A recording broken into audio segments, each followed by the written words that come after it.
very happy with my performance today, and yeah, my opponent had some good play sometimes, and I had really to step up sometimes, but I did, so I'm happy.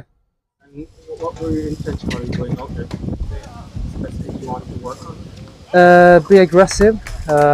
We have worked on to be aggressive for a long time, and I have achieved good on that. So now it's getting better and better for every day. So, but I think I would say like more aggressive.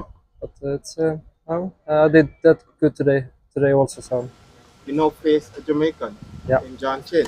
You saw him while he was on court just before you went on. yeah. Your thoughts on possibilities there? No, I saw him. He played very good. It's going to be a tough match, and I have to play really good to win. So he had good hands and good lefty. So I think I have to really step up, and I'm looking forward.